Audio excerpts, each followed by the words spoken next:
This is a genocidal movement. We have an administration that will not even admit that there's a religious basis underlying what's going on. Why doesn't the president get it? The administration says that the ones who were killed were Egyptian citizens. But there are Christians all over the world who woke up over the weekend and said, this is about us. Pope Francis said these men were beheaded simply because they were Christians. We have an administration that is truly pathological.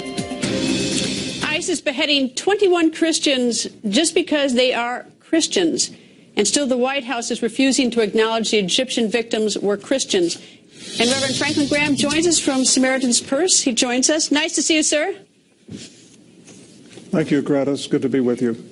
Reverend, I just read your Facebook page in which you say in part, I am perplexed as to why our president will not acknowledge the truth and call Islamic extremism what it is. In a statement, the White House even called the 21 Christians who were beheaded Egyptian citizens, refusing to identify them as Christians. Why do you think the president and the White House call them citizens and not Christians? Greta, I have no idea. I'm baffled by this White House. And it seems as though they want to try to believe a lie, that everything's okay when it's not okay. And Greta, let me just say something about these men who cut the heads off. And I'd like to say something to them if they're watching. And I want them to know that what they did was evil, what they did was wrong. It was a sin against God. And I know they did this thinking they were pleasing God, but it doesn't. It's a sin. And God loves you, and God is willing to forgive you. But you've got to be willing to confess your sin to him and ask for his forgiveness, and by faith invite his son, Jesus Christ, into your heart. If you do that, God will forgive you for what you have done, and God will heal your heart, and he'll invite you to be with him for eternity in heaven. Greta, I think it's important that the Muslim world know that God does love them. And he's made a way for them to be with him in heaven, and that's through faith in his son, Jesus Christ. They don't have to cut off heads. They don't have to die in a holy war. It's simply by faith. And Greta, this is something that the White House doesn't understand, the religious aspect of this. And these men are doing what they are doing thinking they're pleasing God, because the Quran teaches this. Islam says you can have slaves. Islam says that you can cut the heads off of people, that you can kill Jews and Christians and Yazidis and anybody else that doesn't believe like you.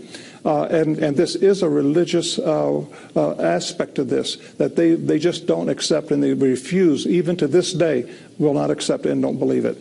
Does it make a difference, because I know we're going to talk in a minute about the Attorney General says, but does it make a difference if the president says it's, you know, Islamic extremists or what he calls whoever these people are who are cutting heads off?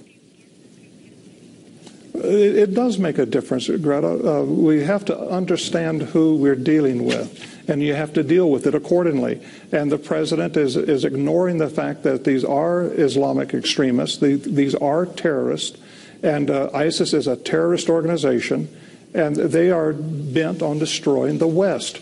They've already said they want the flag of Islam to fly over the White House. The president, his entire life, his whole influence has been Islam. His mother was married to a Muslim. His father's a Muslim. Then she married a man from Indonesia. He was raised in Indonesia, went to Islamic schools. I assume she was a Muslim. So this whole life, his experiences have been surrounded by Islam. He only knows Islam. And he's given a pass to Islam. He's refusing to accept and understand the evil that is in front of him. Reverend Graham, always nice to see you, sir. Thank you.